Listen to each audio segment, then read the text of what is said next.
Hi, everybody. It's Kristina Dennis, the Transformational Self Empowerment Master. And I'm coming to you from Billy's spring break. He is back at the house, came in yesterday at 10 from his father's, and he and I have been chilling like villains all day.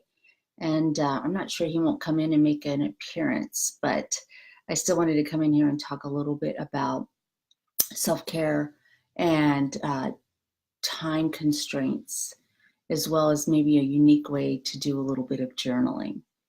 So I'm always looking for ideas about productivity and, this elusive work-life balance. And I've heard a lot of people just kind of come down to saying, life-work balance is not achievable, or definitely not the goal. And I guess I can kind of understand that if they're really, really enjoying their job, or there are people that understand, like, just sometimes family is incredibly demanding, and sometimes your job is incredibly demanding.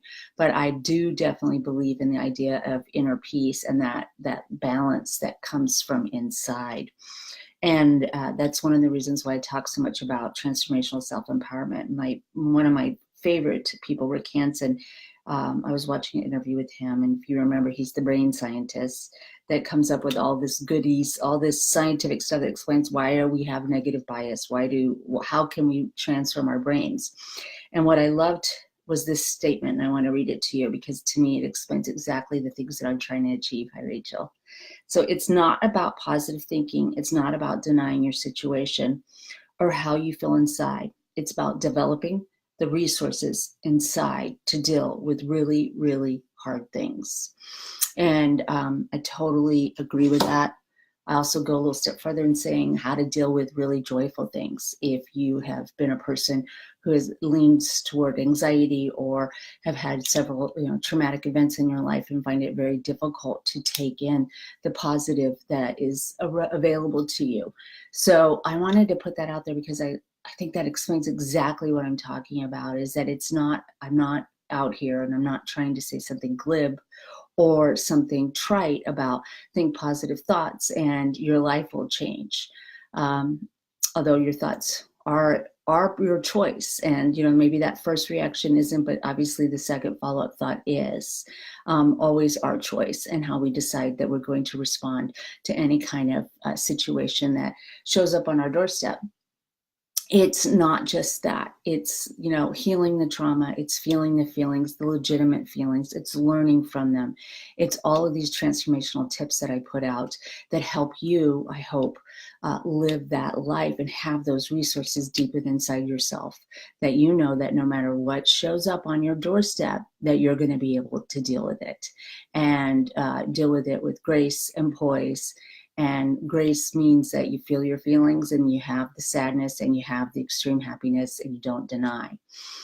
Showing up as an authentic self is the most courageous thing that we do. And so I love that statement. I wanted to start off today's tip with that, and just to say that it's so nice to see that there's a lot of attention going to the idea that it's not bravado and it's not just sheer action, that there's a lot of interior work that needs to be done in all of us. And isn't that where the beauty is? And isn't that where the good stuff is? And where we get progress, which obviously is the thing that I think makes us most happy, is not obtaining things. It's in attaining things, or meeting goals, or moving forward, learning. So I wanted to say that, and hopefully that kind of rings true for you when you're trying to figure out exactly what am I on this path for. Well, you're on this path to strengthen your muscles, to strengthen your emotional muscles, to build character in yourself, so that you can meet every situation with the best self, the best person that you can be, and learn from it, and then give back, because that's the key, right? That's where the generous spirit absolutely takes over and changes who we are. So I wanted to kind of bring in another tip that is taking over from yesterday. Remember when I was talking about those people that may not be very comfortable with writing, and feeling like that is such an important tool for us to, be in our bodies, feel our feelings, and know where the time goes. I was listening to productivity expert, and she said a lot of people say, I don't know where the time went. And what they mean is, I don't know how I spent my time. And I think that is a codependent's nightmare, right? Like we're living somebody else's life. We're not paying attention. We're not living our own life. If we are in our life, we are not present, or we're presenting somebody that isn't really truly ourselves. So therefore, we're not living our life. So one of the ways that I do this, one of the things that I think is absolutely is imperative, is the ability to journal. And journaling can look like video journaling. It can be, a blog that you write if you want to put it out there, or it can be, good old fashioned diary. And mine have changed and morphed. And yesterday I gave you a tip of when you're writing some of your personal histories and you're doing some of this work, and if you're working with someone, great, because I think that's key.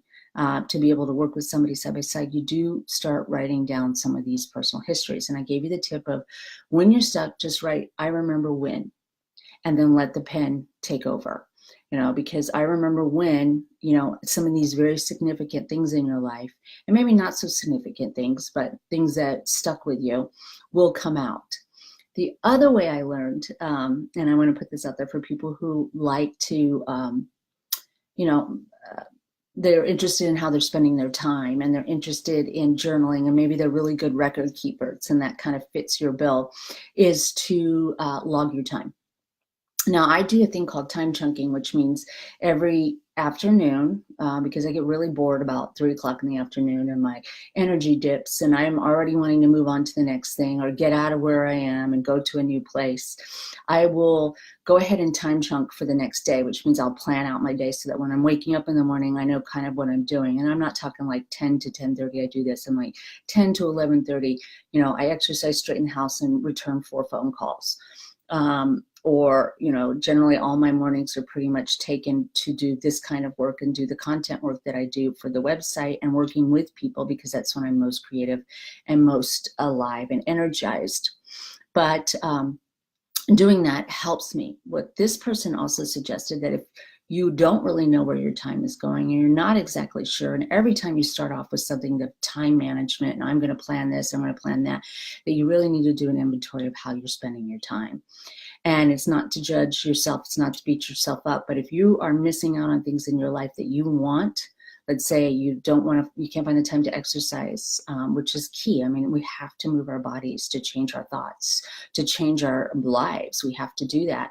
Or maybe it's, I want to spend more personal time with my relationship, or I want to spend more time on my children or my hobbies, or, start that side project that I've been talking about starting forever. And the excuse is we don't have enough time. And so she challenges people to have a time log. And in that time log, which I thought was really cool, is that if you do it for a week, one, you're going to get used to, and that means at the end of the night, you write down in, general terms how you spent your day. And she actually has done it every day for 3 years, and because she loves this subject and she loves to study time and productivity and where it goes. And she says it takes her 1 minute 3 times a day to actually log what she's doing. But she explained it in such a really interesting way, about a way to journal and a way to get back in your life, that I thought it was really important to share this as a tip for you to transform.